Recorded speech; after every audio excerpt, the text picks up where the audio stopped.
Delhi, world's most polluted capital. In this lecture, we will discuss about air pollution in Delhi and in India. Why news? Punjab reported about 70% fewer farm fires in 2024 than in 2023, but the total area is caused by these fires expanded year on year. Punjab में 2024 में palm fire का incident 70% reduce हुए हैं, but area is caused by these fires expanded year by year. 13 of the world's 20 most polluted cities are in India. Banihad in Assam on the top. World के top 20 most polluted cities में से 13 India के अंदर है, जिनमें से आसाम का बानीहाट top पर है. Delhi remains the most polluted capital city globally, while India ranks as the world's fifth most polluted country in 2024. Delhi आज भी ग्लोबली मोस्ट पॉल्यूटेड कैपिटल्स में आता है, एंड इंडिया का रैंक ओवरऑल वर्ल्ड में पॉल्यूशन के रिस्पेक्ट में फिफ्थ रैंक है इंडिया का. India alone accounted for 2.1 million of deaths attributed to air pollution. The WHO estimate that air pollution kills 7 million people every year. India में every year air pollution की वजह से 2.1 million it mean 21 lakh people का death होता है. WHO के estimation के according पूरे वर्ल्ड में एयर पोल्यूशन की वजह से 7 मिलियन डेथ होती है. वहाँ Delhi is becoming an uninhabitable. Delhi uninhabitable क्यों बन रही है? Delhi is becoming an uninhabitable city for different reasons. Number one, Delhi has had only 2 days of healthy air per year. Number two, more than half a year people are inhaling air unfit for breathing. Number three, in winters, October to February, pollution level peak, while during summers the heat waves are unbearable, both affecting Delhi's poor disproportionately.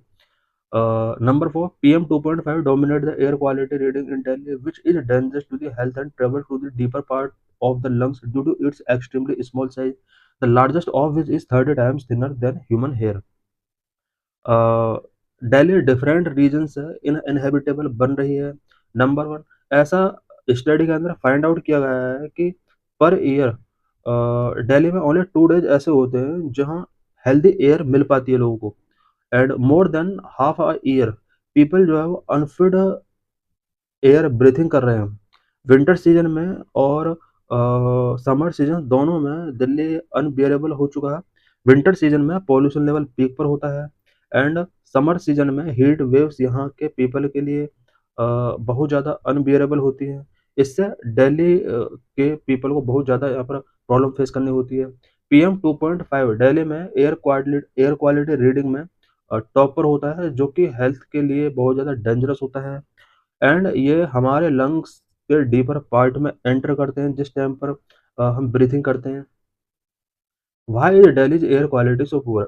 Delhi में air quality इतना poor क्यों है? Delhi grappled with high air pollution. The problem worsen in winter when unfavorable meteorological conditions combined with vehicular emission, petty straw burning, firecrackers and other local pollution sources make the air quality hazardous. Delhi में air pollution बहुत high होता है, और ये जो problem है ये winter में इंक्रीज बहुत ज़्यादा इंक्रीज हो जाती है, और यहाँ पर अनफेवरेबल मेट्रोलॉजिकल कंडीशंस जो vehicular emission, paddy straw burning, fire crackers and other local pollution source के साथ मीट होती है, एयर क्वालिटी यहाँ की हजार्डस हो जाती है. According to government, stubble burning in Punjab, Haryana and UP is responsible for Delhi's pollution, but it is a half truth. Government के according Punjab, Haryana and UP में होने वाले स्टेबल बर्निंग दिल्ली के एयर पॉल्यूशन के लिए रिस्पॉन्सिबल है, बट ये एक हाफ ट्रूथ है. Vehicle alone contribute 58%, 34% from the exhaust and 24% due to wear and tear of tyres brakes to this total. Delhi के एयर पोल्यूशन में व्हीकल्स का जो रोल है वो 58% तक है. Source apportionment of PM 2.5 from with in Delhi. PM 2.5 के लिए कौन कौन से सोर्स दिल्ली में रिस्पॉन्सिबल है उससे रिलेटेड पाई चार्ट गिवन है. सबसे ज़्यादा यहाँ पर व्हीकल्स रिस्पॉन्सिबल है, उसके बाद tyre, brake, wear and tear, ये दोनों कंबाइन होकर यहाँ पर 58% का शेयर रखते हैं. उसके बाद यहाँ पर कोल एंड फ्लाई एस 14% के लिए रिस्पॉन्सिबल है. What is air quality index? Air quality index क्या होता है? Air quality index is a measure of the concentration of air pollutants PM 2.5, PM10, nitrogen dioxide, sulphur dioxide, carbon monoxide, ozone, ammonia, lead, in the air at a monitoring location. Air quality index 10 pollutant के concentration का measure होता है। 10 main pollutants जो हैं वो हमने यहाँ पर अभी रेट किए हैं। इन 10 पॉल्यूटेंट को यहाँ पर एयर क्वालिटी इंडेक्स में इंक्लूड किया जाता है। A sub-index is calculated to for each of these pollutants, and the worst among them is the air quality index for that location. अ, किसी लोकेशन पर इन 8 पॉल्यूटेंट में से सबसे ज़्यादा जहाँ पर भी क्वांटिटी सबसे ज़्यादा जिसकी होगी, उस प्लेस का एयर क्वालिटी इंडेक्स वही होगा। जैसे दिल्ली के अंदर पीएम 2.5 की क्वांटिटी बहुत ज़्यादा होती है, तो यहाँ पर पॉल्यूशन के लिए सबसे बड़ा जो फैक्टर है वो पीएम 2.5 होता है। Measurement standard of air quality index. Air quality index का मेजरमेंट इंडेक्स क्या है? एयर क्वालिटी इंडेक्स अगर 0 टू 50 है तो ये गुड कैटेगरी का एज्यूम किया जाएगा। 51 से 100 satisfactory, 100 to 200 moderate, 200 to 300 poor, 301 to 400 very poor, 401 to 500 severe category. हम मैप में देख सकते हैं कि दिल्ली के आसपास का एरिया यहाँ का जो एयर क्वालिटी इंडेक्स होता है वो सीवर कैटेगरी का है। What is air pollution and pollutant? Air pollution क्या होता है और पॉल्यूटेंट्स क्या होते हैं?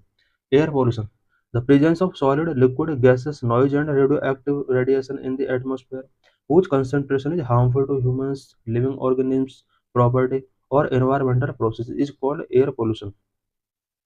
एटमॉस्फेयर में जब solid liquid gases noise and radio active radiation का प्रेजेंस होता है, जिसका कंसंट्रेशन ह्यूमंस के लिए, लिविंग ऑर्गेनिज्म के लिए, प्रॉपर्टी, एनवायरनमेंट प्रोसेस के लिए हार्मफुल होता है, इस पूरे प्रोसेस को एयर पॉल्यूशन कहा जाता है। Pollutants, harmful substance in air pollution are known as pollutants. Air pollution में जो भी हार्मफुल सब्सटेंसेस होते हैं उन्हें हम पॉल्यूटेंट्स के नाम से जानते हैं। Pollutant can be either natural और man made and can originate from various sources such as industrial process, vehicle emissions, agricultural activities and natural events like wild fires and volcanic eruption. Pollutant natural भी हो सकते हैं, man made भी हो सकते हैं, but ये various sources such as industrial process, vehicle emission, agriculture activities and natural events like wild fire and volcanic eruption से ओरिजिनेट हो सकते हैं। वेरियस एयर पॉल्यूटेंट्स कौन कौन से हैं? Number one, sulphur dioxide SO2 comes from the consumption of fossil fuels, oil, coal and natural gas. React with water to form acid rain, causes respiratory problem. Sulphur dioxide fossil fuel का consumption such as oil, coal and natural gas, इनके consumption की वजह से release होता है। Water के साथ react करके ये एसिड रेन फॉर्म करता है। रेस्पिरेटरी प्रॉब्लम इसकी वजह से हो सकते हैं। Number two, nitrogen dioxide emission from road transport, industry and energy production sectors contribute to ozone and PM formation, cause chronic lung disease.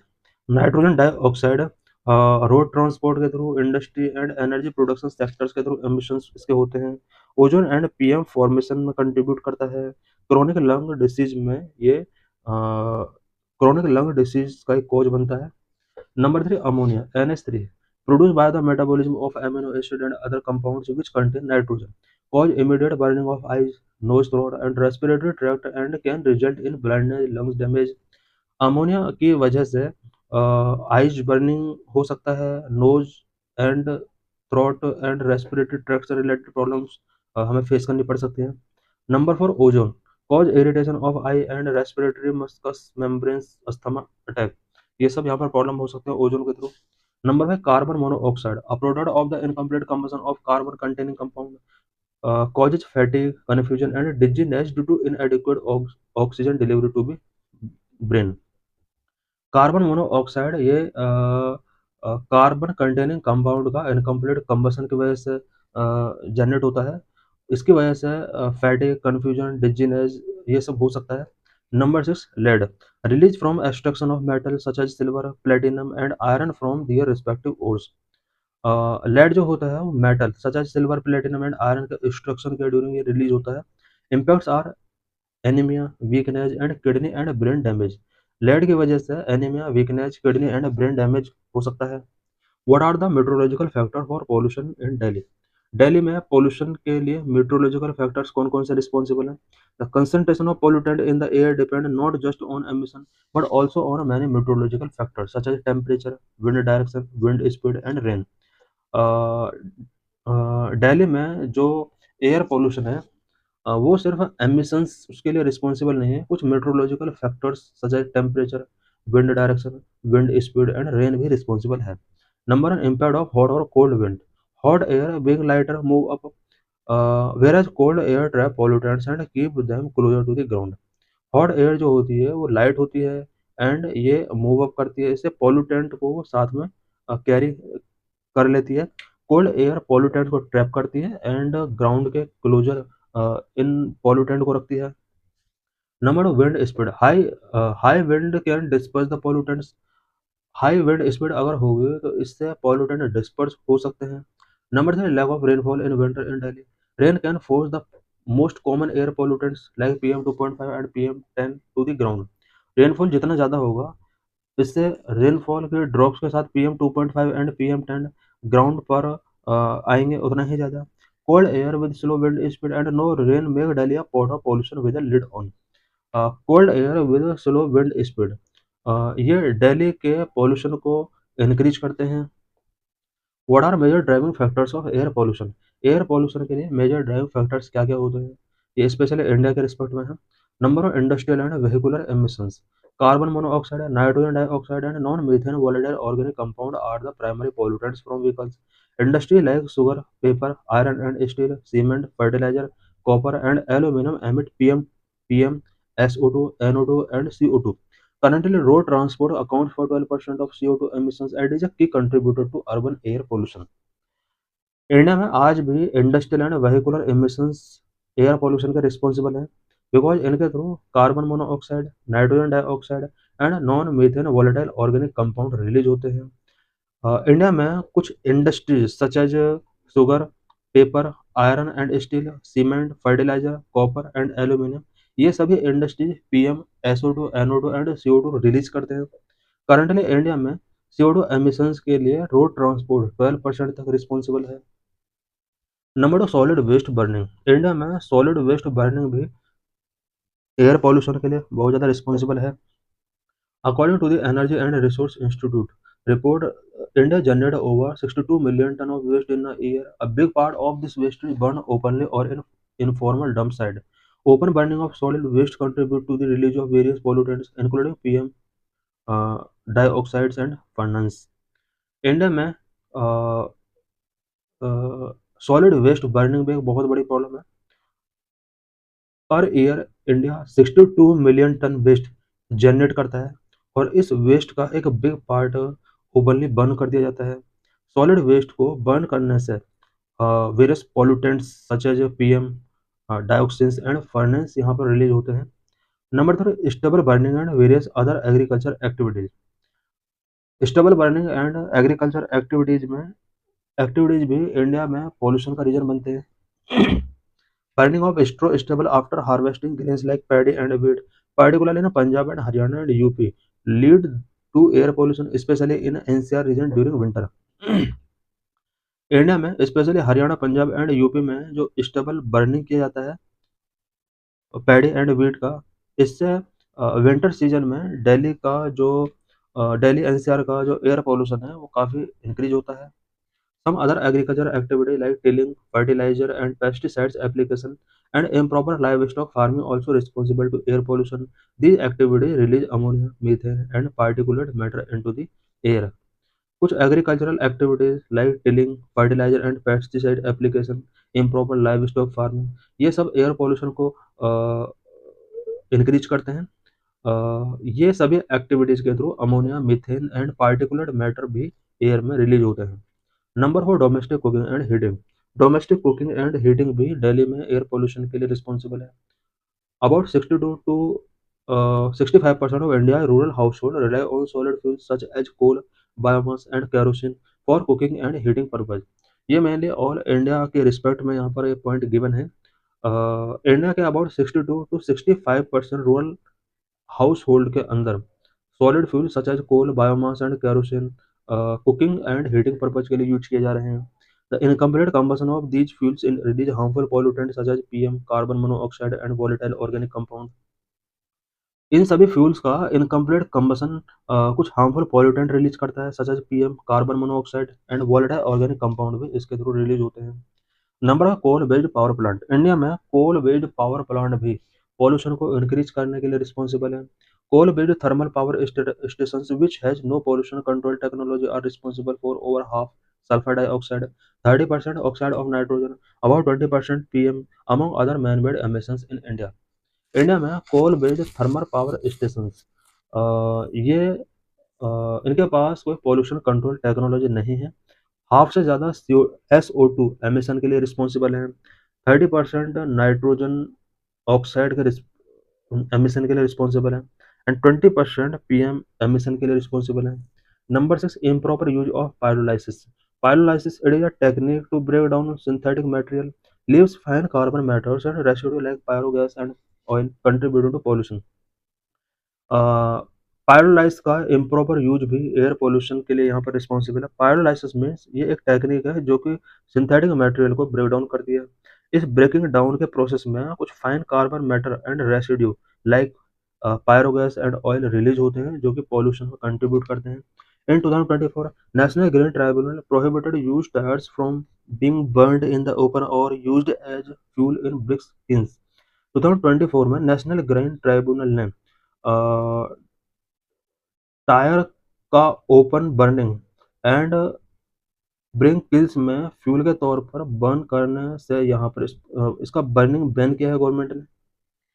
कि government initiative for controlling air pollution, air pollution को control करने के लिए government के initiative क्या क्या रहे हैं। Number 1, national clean air programme.